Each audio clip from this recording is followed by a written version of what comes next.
चलिए देखिए dear student, आज हम लोग क्लास 12 केमिस्ट्री का second number chapter dear student billion, जिसका नाम है सॉल्यूशन। इस चैप्टर के डियर स्टूडेंट इस वीडियो में 50 प्लस VBI ऑब्जेक्टिव क्वेश्चन देखने वाला हूं, तो सभी विद्यार्थी लास्ट तक बने रहिए। साथ में चैनल पर पहली बार जुड़े हैं तो चैनल को सब्सक्राइब करके ऑल नोटिफिकेशन सेलेक्ट कर लीजिए। डियर स्टूडेंट्स, जितना क्वेश्चन करा दूंगा आपको याद कर लेना है, सभी क्वेश्चन एग्जाम में पूछे जाते हैं। चलिए फर्स्ट क्वेश्चन आपसे पूछा जा रहा है कि जल का पीएच मान कितना होता है। देखिए जो प्योर जल होता है दोस्तों, प्योर वाटर जो होता है, शुद्ध जल, उसका पीएच मान कितना होता है। तो याद रखिएगा शुद्ध जल का पीएच मान 7 होता है, तो ऑप्शन नंबर डी हो जाएगा। शुद्ध जल का जो वैल्यू होता है दोस्तों प्योर वाटर के लिए वो 7 होता है। चलिए सेकंड नंबर में कहा जा रहा है कि निम्नलिखित में से किसका हिमांक का अवनमन सबसे अधिक होता है। तो देखो K2SO4 जो होता है दोस्तों, इसका हिमांक का जो अवनमन होता है वो सबसे अधिक होता है। तो याद रखिएगा A number option right answer. Next question देखो, समुद्री जल का परिसारक दाब कहलाता है। तो देखिए समुद्री दाब का परिसारक जो दाब कहलाता है 30 ATM होता है। ठीक ना dear students, option number A इसका राइट आंसर होगा। ठीक ना डियर स्टूडेंट, समुद्री जल का परिसारक दाब क्या होता है, तो 30 ATM होता है। ठीक ना डियर स्टूडेंट्स, चले नेक्स्ट क्वेश्चन। यहाँ से 4 नंबर में कहा जा रहा है कि HCl तथा H2O के एसिड क्वाथे का मिश्रण में होगा। ठीक ना डियर स्टूडेंट, HCl यानी कि 200 हाइड्रोक्लोरिक अम्ल और जल के एसिड क्वाथे मिश्रण में जो होगा दोस्तों वो कितना % होगा। चलिए बिल्कुल 20.2 200% होता है, यानी कि जल का एसिड क्वाथी एक होता है एजियोट्रॉप मिश्रण, वो 22.2 होता है एजियोट्रॉप मिश्रण। लेकिन HCl का दोस्तों और जल का क्वाथी मिश्रण जो होता है 20.2 होता है। तो याद रखेगा डी नंबर इसका राइट आंसर हो जाएगा। नेक्स्ट क्वेश्चन, चलो यहाँ से कहा जा रहा है कि शुद्ध जल की मोलारता कितना होता है। तो शुद्ध जल की जो मोलारता होता है 55.6 होता है। तो इसका ए नंबर ऑप्शन है राइट आंसर। नेक्स्ट क्वेश्चन, चलिए 6 नंबर में कहा जा रहा है, देखो एजियोट्रॉप मिश्रण आ गया था, इसका क्या होगा 22.2 होगा। मैंने बतला दिया शुरू में। चलिए बहुत अच्छा। देखो एजियोट्रॉप एक मिश्रण पूछेगा तो 20.2, लेकिन सॉरी यहाँ पर एसिड क्वाथे पूछेगा तो 20.2, लेकिन आप लोग का एजियोट्रॉप मिश्रण पूछेगा तो याद रखना ए नंबर 22.2। नेक्स्ट क्वेश्चन कहा जा रहा है 7 नंबर में निम्नलिखित में से कौन अनुसंख्यक गुणधर्म नहीं है। देखो अनुसंख्यक गुणधर्म कौन नहीं है, तो हिमांक का अवनमन दोस्तों अनुसंख्यक गुणधर्म है। क्वथनांक का उन्नयन भी अनुसंख्यक गुणधर्म है। बाष्प दाब का अवनमन भी क्वथन आपका अनुसंख्यक गुणधर्म है। लेकिन प्रकाशीय जो सक्रियता है ये अनुसंख्यक गुणधर्म नहीं है। तो याद रखिए सी नंबर। नेक्स्ट क्वेश्चन देखो 8 नंबर में कहा जा रहा है कि कौन दोस्तों सांद्रण इकाई ताप पर स्वतंत्र होती है। तो कौन से सांद्रण ताप पर दोस्तों स्वतंत्र होते हैं, तो याद रखिएगा मोललाता होगा। तो मेरे प्यारे साथियों ऑप्शन नंबर ए हो जाएगा मोललाता। चलिए मात्र 5-10 सेकंड में जानिए काम समय बेहतरीन तैयारी कैसे कर सकते हैं। देखिए जो विद्यार्थी काम से में 400 नंबर लाना चाहते हैं, यहाँ से गूगल ओपन कीजिए और एजुकेशन लेक्चर सर्च कीजिए। सर्च करने के बाद ये वेबसाइट आएगा, इस वेबसाइट पर क्लिक कीजिए। क्लिक करने के बाद 12th IAS आएगा, इस पर क्लिक कीजिए। यहाँ से हिंदी, अंग्रेजी, गणित, भौतिक, रसायन शास्त्र, जीव विज्ञान पूरी तैयारी कर सकते। चलिए सभी विद्यार्थी गूगल पर जाना, एजुकेशन लेक्चर सर्च करना, वहाँ से भी तैयारी कर सकते हो। देखो इकाई ताप से जो स्वतंत्र होता है वो मोललाता होता है। मानव रक्त का पीएच मान कितना होता है, तो मानव रक्त का पीएच मान 7.4 होता है। तो याद रखिएगा ऑप्शन नंबर सी हो जाएगा। मानव रक्त का पीएच मान 7.4 होता है। पहाड़े पर जल का क्वथनांक कम हो जाता है क्योंकि, देखो पहाड़े पर दोस्तों जल का क्वथनांक कम हो जाता है क्योंकि वहाँ पर वायुमंडलीय जो दाब होता है वो कम होता है। ठीक ना डियर स्टूडेंट्स, ए नंबर आपका राइट आंसर हो जाएगा। वहाँ पर वायुमंडलीय दाब कम होता है क्योंकि पहाड़ों पर जल का जो क्वथनांक होता है वो कम होता है क्योंकि वहाँ पर वायुमंडलीय दाब कम होता है। चलो निम्नलिखित में से कौन अनुसंख्यक गुणधर्म है। चलिए अनुसंख्यक गुणधर्म कौन सा है, तो देखो परासरण जो है दोस्तों ये आपका अनुसंख्यक गुणधर्म है। तो याद रखिएगा ए नंबर आपका राइट आंसर हो जाएगा परासरण दाब। चलिए नेक्स्ट क्वेश्चन देखिए, यहाँ से कहा जा रहा है कि आधक परगम में झिल्ली से प्राशन क्रिया में निकल पाते थे, विलायक के अणु ही निकल पाते हैं। बी नंबर हो जाएगा। ये बहुत बार एग्जाम में पूछा है तो इसको याद कर लीजिए। चलिए सभी क्वेश्चन एग्जाम के पर्पज से इंपॉर्टेंट है।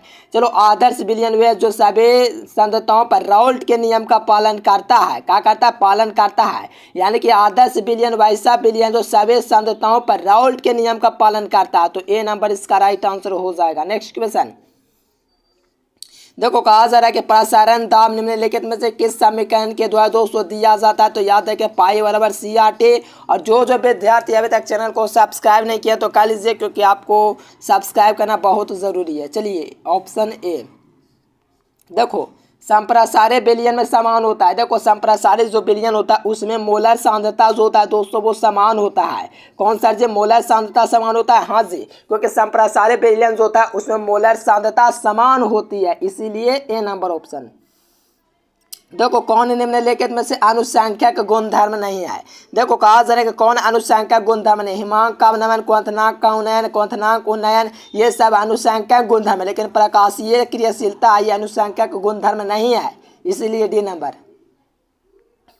चलिए 7 नंबर में कहा जा रहा है कि वाष्प घनत्व का अपेक्षिक अवनमन समानुपाती होता है, यानी कि वाष्प दाब का जो अपेक्षिक अवनमन जो होता है दोस्तों घोल के मोल प्रवाह जो होता है x के समानुपाती होता है, तो याद रखिए ए नंबर। नेक्स्ट क्वेश्चन, मोल अवनमन स्थिरांक निर्भर करता है, यानी कि मोल अवनमन जो स्थिरांक होता है दोस्तों विलायक के प्रकृति पर, उसका जो दोस्तों प्रकृति होता है उस पर निर्भर करता है, विलायक के प्रकृति यानी कि नेचर पर, तो याद रखिएगा बी नंबर। प्रासरण दाब की इकाई क्या, तो दोस्तों 30 ATM हो जाएगी प्रासरण दाब की इकाई। चलिए मेरे प्यारे साथियों बहुत ही लाजवाब क्वेश्चन है, ऑप्शन नंबर डी हो जाएगा। 30 ATM होता है प्रासरण दाब की इकाई, ठीक ना डियर स्टूडेंट्स, ऑप्शन डी। विलयन जिसमें दोस्तों प्रासरण दाब समान होते हैं कहलाते हैं, क्या कहलाते हैं, तो याद रखिएगा संप्रासरी कहलाता है, संप्रासरी कहलाता है, तो यहाँ से D number option is the right answer. यहाँ पर विलयन जो होता है दोस्तों प्रासरण दाब समान होता है, क्योंकि वहाँ पर संप्रासरी विलयन होता है, डी नंबर। चलिए विलयन जो होता है दोस्तों विलयन के अनुसंख्यक गुणधर्म वे है जो निर्भर करते हैं। देखो विलयन का अनुसंख्यक गुणधर्म वे है जो निर्भर करते हैं केवल कणों की संख्या पर, यानी कि विलयन के अनुसंख्यक गुणधर्म होते हैं क्योंकि वो दोस्तों निर्भर करते हैं, तो याद रखिएगा केवल और केवल कणों की संख्या पर निर्भर करते हैं, तो याद रखिए डी नंबर। नेक्स्ट क्वेश्चन, देखो मोलालता दोस्तों प्रदर्शित होता है, मोलालता जो प्रदर्शित होता है किससे होता है, मोल प्रति केजी में होता है। क्या होता है, मोल प्रति केजी में होता है, तो यहाँ से ध्यान रखिएगा ऑप्शन नंबर डी हो जाएगा। अब मोलालता पूछेगा तो मोल प्रति लीटर। देखो कहा जा रहा है कौन अनुसंख्यक गुणधर्म नहीं है, देखो पृष्ठ तनाव, देखो प्रासरणिक दाब, हिमांक का अवनमन, क्वथनांक का अवनमन, ये सब क्या अनुसंख्यक गुणधर्म है, लेकिन नहीं की बात किया तो याद है कि प्रासरण जो दोस्तों पृष्ठ तनाव जो होता है ये आपका अनुसंख्यक गुणधर्म नहीं है, तो B number is the right answer. Next question देखिए यहाँ से,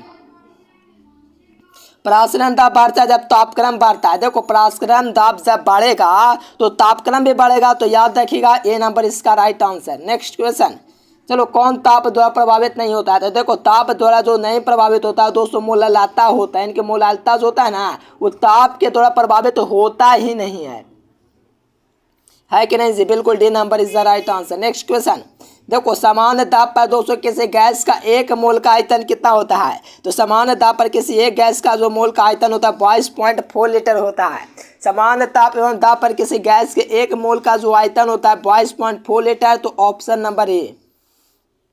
देखो हिमांक का अवनमन दोस्तों शुद्ध द्रव के हिमांक से कितना होता है, ठीक ना डियर स्टूडेंट, लगाइए इसका। देखो विलयन का हिमांक जो होता है शुद्ध द्रव के हिमांक से दोस्तों क्या होता है, कम होता है, तो कम देखिएगा तो आपको ए नंबर ऑप्शन में दिख जाएगा। विलयन का जो हिमांक जो होता है दोस्तों शुद्ध द्रव के हिमांक से क्या होता है, कम होता है। चलिए 28 नंबर क्वेश्चन कहा जाए कि 1 लीटर विलयन पर ग्राम समतुल्यांक को, देखो ग्राम समतुल्यांक को पूछा दोस्तों, तो इसमें जो होता है समानता हो जाता है, ठीक ना डियर स्टूडेंट, समानता ऑप्शन नंबर सी हो जाएगा, क्योंकि ग्राम समतुल्यांकों की संख्या पूछता है तो आपको याद रखना समानता के अंतर्गत आता है। चलो मोलारता का मैंने बोला मोल प्रति लीटर होता है, तो मोल प्रति लीटर, हाँ बिन सी नंबर ऑप्शन में दिख रहा है मोल प्रति लीटर। चलिए नेक्स्ट क्वेश्चन में कहा जा रहा है कि विलयन के अनुसंख्यक गुणधर्म वे है जो निर्भर करते हैं।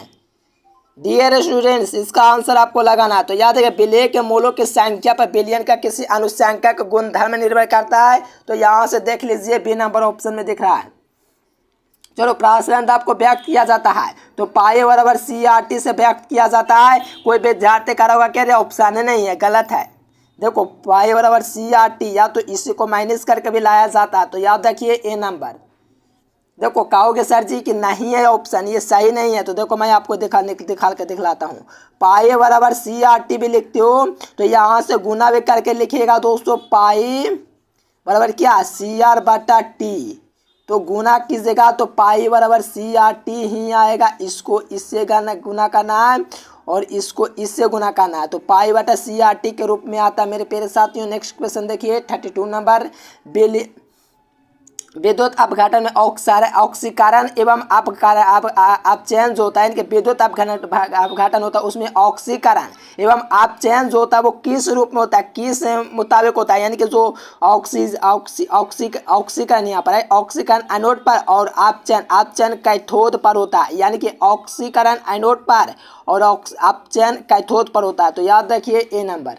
नेक्स्ट क्वेश्चन, मोलारता किस पर डिपेंड करता है? देखिए मोलारता जो होता है दोस्तों वो आयतन पर निर्भर करता है, तो याद रखिए A number is the right answer. अपेक्षिक दाब का अवनमन क्या है? देखो अपेक्षिक दाब का अवनमन आपसे पूछा है तो याद रखिएगा P0 जो होता है दोस्तों PS होता है बटा P0 होता है। ये आपको चैप्टर वाइज में आपको दोस्तों सब्जेक्ट में बता चुके हैं, तो चैनल को सब्सक्राइब कर लीजिए। तो देखो यहाँ से देखिएगा तो आपको B नंबर में दिख जाएगा P0 बटा PS बटा P0, ऑप्शन ए।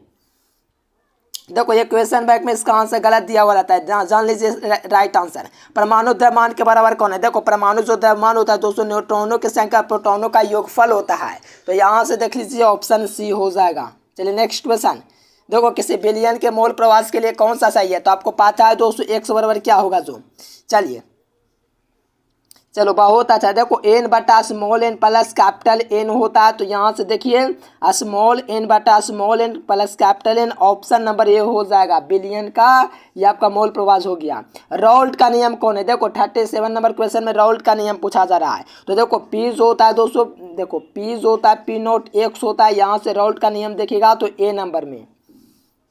देखो घोला की अपेक्षा घोल का हिमांक क्या होता है? घोला की अपेक्षा घोल का हिमांक कम होता है, क्योंकि घोला की अपेक्षा घोल का हिमांक जो होता है ना वो कम होता है, तो बी नंबर।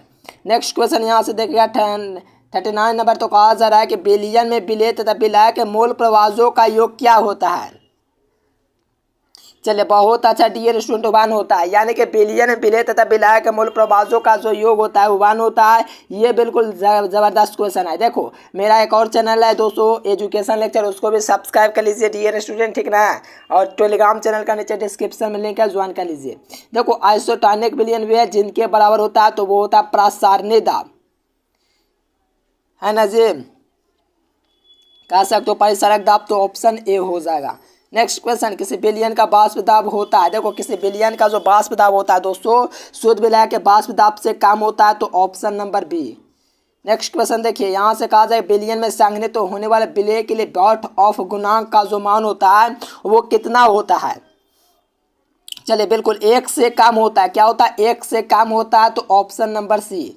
चलिए अनादर्श बिलियन वे जो राउल्ट के नियम का पालन नहीं करते हैं, तो बी नंबर हो जाएगा।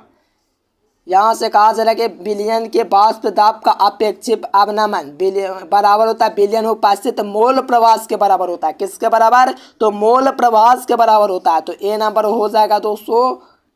नेक्स्ट क्वेश्चन देखिए, आदर्श बिलियन दोस्तों जो होता है मिश्रित होने के कारण अवयवी जो एंथैल्पी जो होता है दोस्तों उसका मान कितना होता है? एंथैल्पी का जो मान होता है वो 0 हो जाता है, तो ऑप्शन नंबर ए हो जाएगा। नेक्स्ट क्वेश्चन 45 नंबर देखिएगा, बिलियन के वाष्प दाब का अपेक्षित अवनमन बराबर होता है बिलियन के कैसा होता है? तो आपको पता चला, अभी आपको बतलाएं मूल प्रवास। चलिए किसी 93 बिलियन के हिमांक क्वथनांक में उन्नयन है, तो देखो किसी भी बिलियन के क्वथनांक में उन्नयन जो होता है सांदन के समानुपाती होते हैं, 5 नंबर में करवाएंगे, पूछा भी जाता है। PDF नोट्स के लिए आपको नंबर यहाँ पर दिख रहा है, इस नंबर पर कॉन्टेक्ट कीजिएगा। देखो बिलियन के वाष्प दाब का अपेक्षित अवनमन बराबर होता है बिलियन उपस्थित विलेय के कैसा? तो देखो बिलियन उपस्थित विलेय के कैसा होता है, तो याद रखिएगा दोस्तों मोल प्रवास कैसा होता है? बिल्कुल मोल प्रवास होता है, तो ऑप्शन नंबर ए। देखो किसी गैस की विलेयता के लिए समीकरण कौन है? किसी भी गैस की विलेयता के लिए जो समीकरण होता है वो KKPX होता है दोस्तों, KKPX, तो ऑप्शन ए। आदर्श बिलियन के लिए कौन सा कंडीशन सही है? तो इसमें जो होता है राउल्ट के नियम का पालन करता है, यानी कि डेल्टा HIMX होगा बराबर होगा 0 के।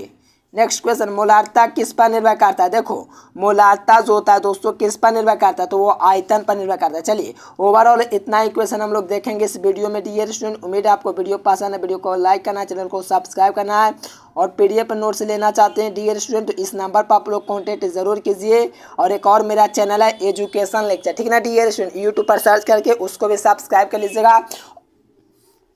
और पीडीएफ नोट्स लेने के लिए इस नंबर पर आप कांटेक्ट कर सकते हो डियर स्टूडेंट। व्हाट्सएप पर अपना नाम देना है और वहां से आप लोग पूरा पीडीएफ ले सकते हो और बेहतरीन तैयारी बोर्ड एग्जाम की कर सकते हो। आई होप मेरे प्यारे साथ तो वीडियो आपको बेहतर लगा। वीडियो बेहतर लगा तो लाइक सब्सक्राइब, फिर मिलेंगे नेक्स्ट वीडियो में। तब तक के लिए bye bye, thanks for watching this video. जय हिंद, वंदे मातरम।